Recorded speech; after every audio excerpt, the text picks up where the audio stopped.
Hello and welcome to another episode of Tai'Shar, a Wheel of Time podcast. I'm Sam. I'm Will.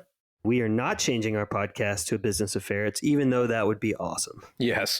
In a future episode, you're going to hear why we almost changed the name of our podcast to a business of ferrets, but also the reason why we decided against it. We don't actually own ferrets and know nothing about them. Yeah, that basically is why. So yeah, we just spoiled that for you. But yeah, that's going to come up in a future episode. But instead, this is Tai'Shar, where we typically are talking about the Wheel of Time. But today, not so much. Not so much. We're gonna... How are you, Will? I'm doing well. Good. Yeah, we usually, we dive into these things. It's like, I'm glad. Yes, maybe we'll just call this episode a business of ferrets.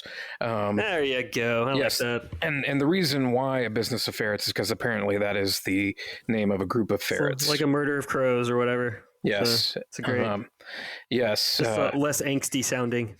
Yeah, exactly. So I tell you, if I'm going to talk about anything right now that isn't Wheel of Time, it's probably actually going to somewhat embarrassingly be. Oh, wait. Well, let me guess. Is it the biggest genre show on Amazon Prime right now?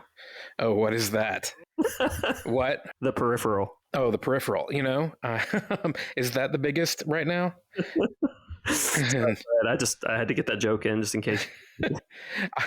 I've seen the trailer like once or twice. I love it. I was going to bring it up later. I didn't mean to co-opt. It's an adaptation of a William Gibson trilogy, his most recent stuff. William Gibson being the author of Neuromancer, which was kind of one of the books that kicked off like cyberpunk as a concept. Him and Neil Stephenson's Snow Crash was the other kind of the two books I think of when I think of cyberpunk. But anyway, this is the most recent trilogy. I think Jonathan Nolan was involved. I mean, so there's some decently big names. Chloe Grace Moretz, of course, is starring. Right. It's great. Really, the kind of like, for me, the elevator pitch is an object lesson, what happens when you mess with rednecks who have weaponized technology and some time travel-y stuff, but not your usual time travel stuff. It's kind of a unique take on time travel, and I love it. I am the target audience. Truly, I love the books, and I just love that the budget for the show is like $50 million. Yeah, which is ironic given some of the other budgets Amazon's throwing at TV shows. I mean, still $50 million, fair, right? But for a sci-fi show, it seems low, and for Amazon, it seems ridiculously low. Yeah, it's so bizarre that 50 million would be low now. I know. Yeah, they definitely put it to good use, and the effects are like the future. Like some of the moments in the future are look really cool. I think. Again, I'm the target audience. I'm sure there are plenty of people who don't like it, but there's like I think we're 4 or 5 episodes in, and they drop on Fridays. Thoroughly enjoying it for sure. Oh yeah. Well, here, just recently, my wife and I watched Don't Worry, Darling. And don't worry, Sam, you haven't missed anything by not having watched it. I'm not sure I know what it is. Okay, so a friend of ours was telling us just today that apparently part of the reason why the release date for Shazam 2 got pushed from originally it was going to be this month, and it got pushed into next year because Warner Brothers decided that they couldn't afford to promote 2 big films. And so one of them was Black Adam and the other one was Don't Worry, Darling, which is a horror film directed by Olivia Wilde. And if you're not familiar with it, then you're probably also not familiar with the significant amount of drama, that internet drama that was surrounding it and everything. What was the internet drama? I'm more interested in that. It's definitely more interesting than the movie. So it all surrounded the fact that there was a lot of questions about how well like the cast was like getting along and Olivia Wilde. And so I guess Olivia Wilde is dating Harry Styles. Yeah, that sounds right. Yeah. And so he's in the movie, but why only do I because, even know that? Why was that factoid in my head? Aren't you I have trouble remembering my last name, but like, dang it, that was in there. Yeah, apparently, originally the male lead in this was supposed to be Shia LaBeouf, Okay. and there were conflicting things about whether he got fired or whether he walked off. Hmm. And a video recording message that Olivia Wilde sent to Shia LaBeouf got leaked, and of her asking him to come back, which was kind of odd because there's all the stuff he's gotten accused of, a lot of Like Me Too kind of stuff. yeah, Right? impropriety lately, and so that made Olivia Wilde look not great. The movie is kind of a very pro women story, Oh yeah. and so anyway, because it's kind of a step for wives, Okay. I got you you. know. Yeah, a little bit of a reimagining of that same kind of concept, but but more straight up horror. Step for Wives is kind of a horror comedy almost. And this is supposed to be straight up horror. Chris Pine is in it, and at one of the He's great. Love him. yeah, I do too. And Florence Pugh is the lead, and she's great. And I so don't know that's why I always thought I just like I look at her name, I think Puh, but yeah, yeah. And they're both great in it. sure. It's funny because it feels a lot like Harry Styles is in the middle of these folks who are, really Oscar caliber actors and then he's just kind of there. He's not awful. He's just not good. He's not really an actor. I mean, I Right. know he's been in Marvel or whatever. He like cameoed. Right. Exactly. I It think, doesn't seem like he's an actor. there was all. some headline I saw about, Harry Styles is considering retiring from acting. And it's like, oh, baby boy, you haven't started yet. And, but Olivia Wilde is there too. And she's not bad, but she's not great. And so Yeah. and then randomly Nick Kroll, who is a very odd, like, Yeah, you don't choice. usually associate him with horror. Anything serious. He's a like, comedy guy. Yeah. yeah, he's just like in there. And I always feel like anytime I see Nick Kroll in something, it's like startling. And it's like, whoa, hey, sure. Nick Kroll's in this. And, oh yeah, because I mean he's such a very specific. He's an odd looking dude too. He is. Yeah. Yeah. Just think of him in like Parks and Rec. Our Flag Means Death. Yeah, I started watching that. It was pretty fun. Yeah, it's a funny show. I'm just going to spoil this movie for y'all. Please, So, look, if you came to listen to the Off Topic of the Tai'Shar podcast and you were not expecting to be spoiled on Don't Worry, Darling, then I don't know what to tell you. That was just obvious that was going to happen. Oh yeah. Basically, this whole thing is like they live in this idyllic world, this like 1950s paradise, and a lot of weird things start happening, and it's just like, why? You're like, most of the time it's not as much like horrific as it is just a little unsettling, and you're just more curious, like, okay, why are these weird things happening? And then 2/3 way through the movie, we just get this huge information dump where we find out, like, I mean, it's That's just always like a good approach. right. And where we find out that, okay, this is all a simulation, Oh, good. That's all. virtual reality Good. kind of simulation. And Florence Pugh is actually laying on her bed at home with like these weird pseudo VR. Oh, that makes things. me think of Existence. Remember that one with Jude Law? Oh, vaguely. Yeah, it's a deep cut. But yeah, It was like 3 layers deep of that one. the whole thing though is like the idea is that the husband got tired of not having the 1950s idealized life, and so he like knocks her out and puts her into this virtual world with a bunch of other guys who have done the same to other women. Like some of them might not even be their wives. My. And the way it works is she's just laying in bed, strapped to bed. And so, like, we watched the pitch meeting for it. The if you're not familiar with pitch meetings by Ryan George, they're hilarious. You should check them out. Mhm. They're making fun of movies by showing you a made up pitch. Yeah, but the thing that like he, the producer guy says to him is like, so is he like changing her diapers and like exercising her legs so she doesn't get atrophy? I mean, like it just immediately you're like, a lot of problems with that. Yeah. like how does that work? Oh no! Like is he feeding her and everything? It's a pretty dark image. Yeah. Yeah, it doesn't. But the whole idea is like that's supposed to be like a better life for him. Like he's, that doesn't make any sense. So yeah, it's not a very well thought out movie. And then it kind of ends like right in the middle of the climax, not like right after, to where some movies don't have any kind of denouement. Yeah, sure. Especially horror movies. Yeah, and that's pretty common. This one ends like right in the middle of, like, she finally is like getting out of the simulation. She like does what she needs to do to get out, and then it credits. That's it. Oh wow.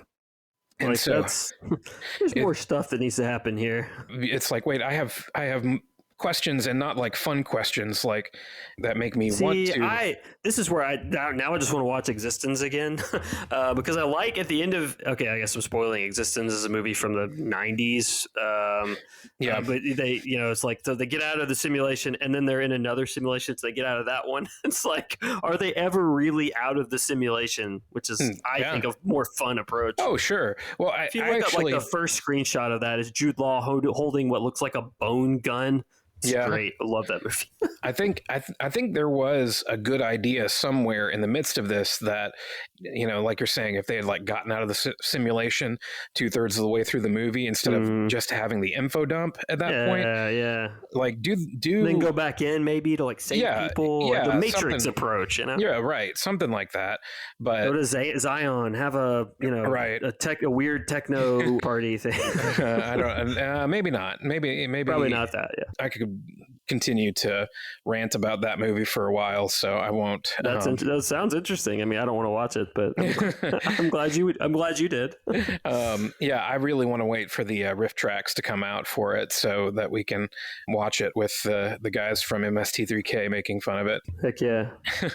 But no, I think the thing that really lately, so I've been preparing to act as dungeon master for the first time. Oh yeah, how's that going? So did you do it or it's not yet? So I didn't play tabletop role-playing games growing up. I know, we went to high school together. Right. I wish we had, honestly. Yeah, exactly. Well, we played like the Two Towers GameCube game and had a great time doing all that kind of stuff. But well, do you remember, were you there when we did the Marvel role-playing game with, like, it was I was trying to remember who all was there. Maybe vaguely. Like, it was after our freshman year of college and we all got back together, possibly back home, and yeah, I had totally forgotten about that. Yeah, that does sound right. That was my first experience with like actually playing a tabletop RPG. And so like we were just making each other laugh and having a good old time. I took that back and played it with some friends in college and game mastered for that and really enjoyed it. And since then, just haven't had the opportunity to play much. Yeah, sure. But now my wife plays regularly online with some friends. Cool. And so I've been saying to her, like, hey, I would like to get into this or back into this or whatever. And and I never played D&D proper. I've played this other stuff. And and I've always been like, this is really the intersection of a lot of stuff I like. Storytelling and games. Improv, games, totally. Fantasy. It's like, this is the fun stuff. Mm-hmm. And so we're going to get together over Thanksgiving with some of our nieces and nephews, and we're going to play a short campaign together. So I look forward to hearing how that goes. Yeah, I'm excited about that. Looking forward to it. As a result, I've been watching a lot of Critical Role. It started kind of as research. What is that? So Critical Role is a channel on YouTube. Started under Geek and Sundry. I don't know if you've heard of that channel. Felicia Day, I think, had a lot to do with it. The only YouTube I watch is Hot Ones.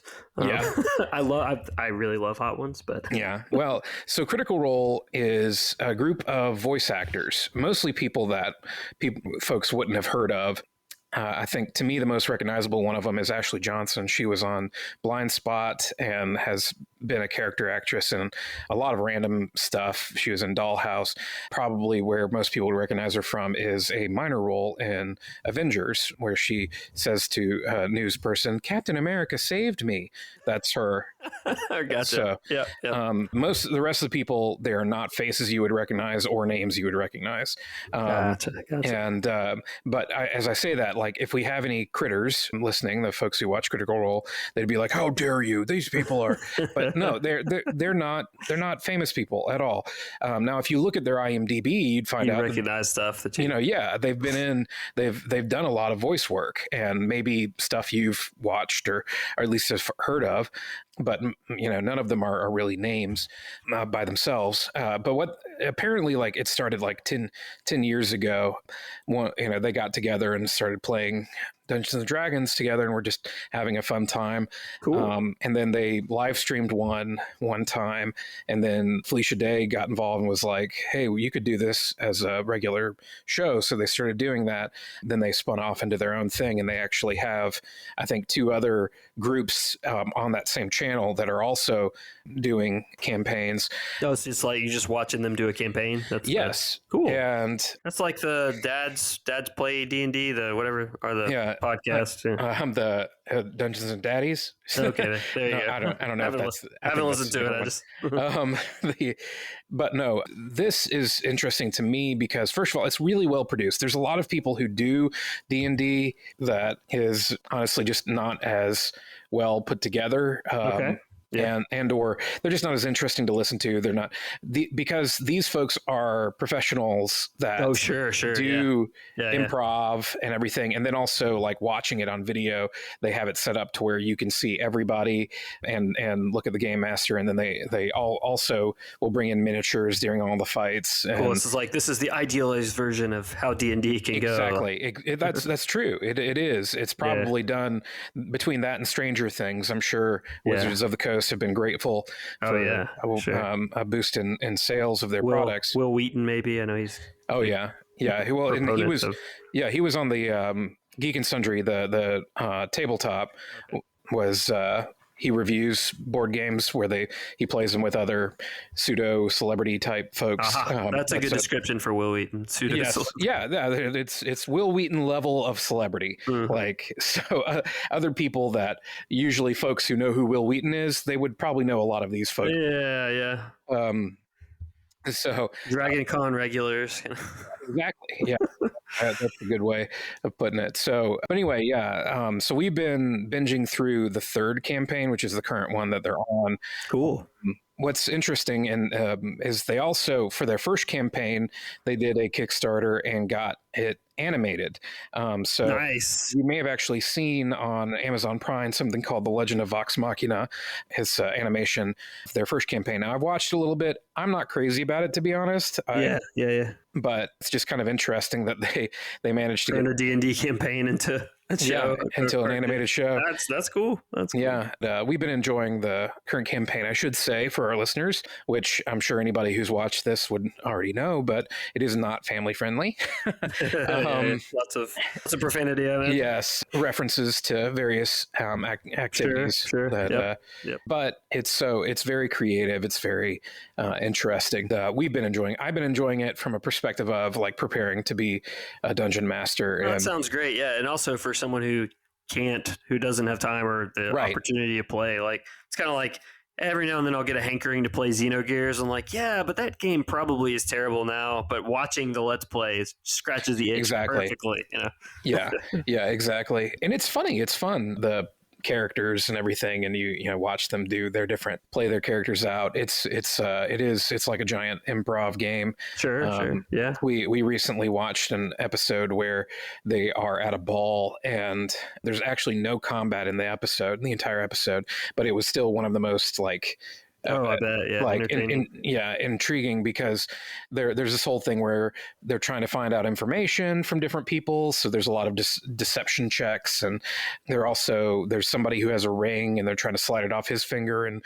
put a fake ring that's a tracker onto it instead. And nice. And they keep rolling like terrible rolls, and so the description of the ring getting pulled off his hand, but then they drop it and then they kick it, and then someone tosses the fake ring to someone else, and all. I mean, it's just like you picture it. And Matthew Mercer, who's the dungeon master, he is really quite masterful at describing all these things and also playing all the NPCs and everything. It's very interesting. Yeah, no, that sounds great. Anything else that you have seen recently, or I mean, I did want to I mentioned it before, but so have you watched Hot Ones much? Oh yeah. Well, I don't watch it regularly as much anymore. So yeah, there's a guy who I was a was friends with that he ended up needing a place to stay, so he stayed with me for a while, and he loved Hot Ones. So I during that period of time I watched like every episode. So I had never even heard of it before. They had like a fake version of it on the show Loot on Apple Apple Plus with Maya Rudolph, and that's a great show, by the way. It's if you're into the type of humor, same as type of humor as Ted Lasso or Parks and Rec, great show. But it got me in Hot Ones, and so I don't know, I've kind of gone deep on it, just like. And also on spicy food in general. I was never really a spicy food guy. Oh yeah, but like now I'm like, every time we go somewhere, like, what are the hottest wings you have? And so I haven't found any yet that were too hot. I think it's a middle-aged thing, though. Yeah, fair. I think maybe Rachel is getting me the set for my birthday for the the set of hot ones. Oh yeah, your birthday's coming up, isn't it? Oh yeah. Like 3/7. We've really been watching The Crown, I guess. It's so weird. The new season, the lady playing the queen is Umbridge from it's like, what in the world? And the guy playing Charles is the main detective from The Wire. Like, that's all wrong. Just all wrong. The guy playing Philip is the monk. What's his name from Game of Thrones? Anyway, it's just very strange casting choices. I don't know. That's my main takeaway from. I really loved the first cast of that show. Same. Yeah, it's hard to watch anything other than that first cast. I agree. And so like I'm like, well, I'm still kind of interested, but the second cast was okay. The guy who played Philip was the sadist from what's the Outlander? Like, he was like the serial rapist guy. So it was like that's all I could see the whole time. Yeah. It's funny that you mentioned Umbridge, because I remember when she was cast as Umbridge, like I knew her from the Kenneth Branagh Much Ado About Nothing as Margaret, who was a very minor character, really. But I remember when she was announced, like being like, "Oh yeah, she was in that," and so I recognize her. And yeah, she does kind of have a frog face, so she'll probably work well. Right. God bless her. Kenneth Branagh was in the news the other day. Somebody said that he broke their heart, cheated on them with Helena Bonham Carter. Anyway, why am I even bringing that up? Doesn't matter. Well, I mean, he was married to Emma. That's it. Yeah, that's what's her face. Yeah, what's her face exactly. Thompson. Yeah. So she was talking about. We were reading about that there. Why was I reading something about that? Doesn't matter. I don't know. I've been reading a lot of Stephen King. He just had a new one come out called Fairy Tale. It's about fairy tales. It's okay. I've been reading some Warhammer 40,000. Like, it's basically fan fiction, but it's published fan fiction. I don't know. It's really nice to do that sometimes, because you know what you're getting when you read a Spider-Man novel or Warhammer 40,000 novelized. Like, you know exactly what you're getting. It's just nice. It's just a nice distraction from the slog a little bit. I don't know. Right. Yeah. Well, I have started Words of Radiance. I haven't made it very far yet. Love that one. Yeah, but I've enjoyed it so far. Big surprise kind of early on. Yeah.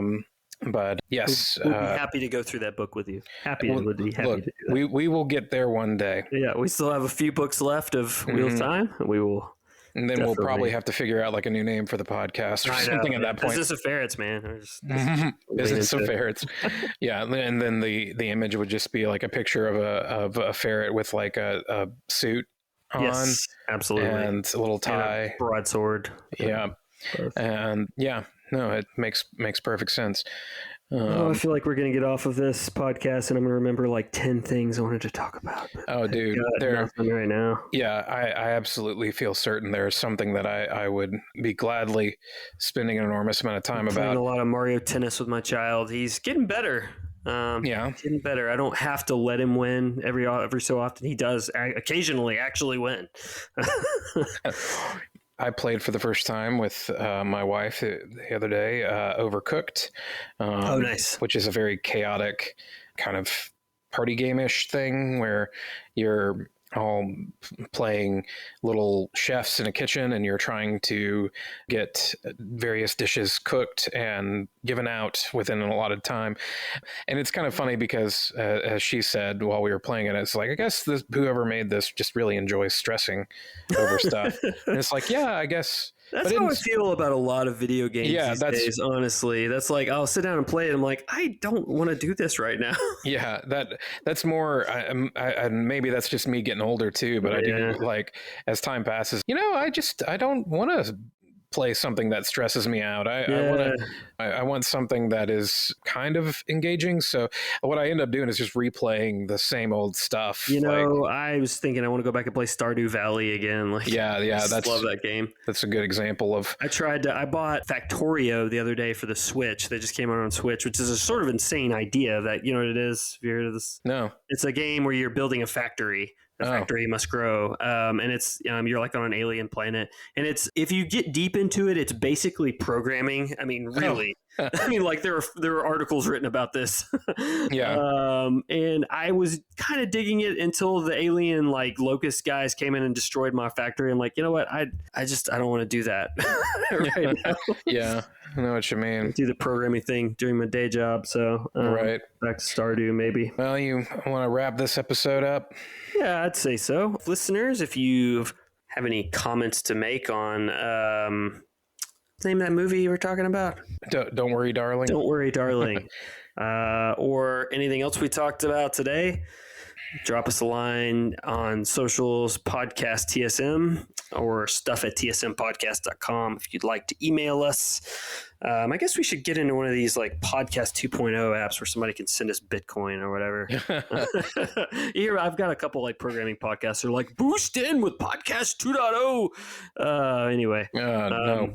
Bitcoin is down to like 16,000 a day, which is, man, I love it. I feast on their tears. The short end for it is strong. I've stayed out of it my whole life. And no, I watched like a 2-hour long video of a guy explaining why it's awful for the economy. It's awful for poor people. It's awful for the environment. And it's like, there's nothing good about it. Burn, baby, burn. Yeah. I think FTX, one of these big crypto trading companies, just is going down in flames today, this weekend. I mean, it's just happening live, folks. Yeah. So it's just one after another. Tether depegging from the dollar again. Yep. But anyway, so don't send us Bitcoin unless you just find a way to do that without. I mean, if somebody sends us Bitcoin, I'll trade it in. Fair enough. Yeah. Fair enough. There is a donate button or website, tsmpodcast.com. Otherwise, we're happy to talk to you, happy to have you. And until next time, Tai'Shar Manethrin.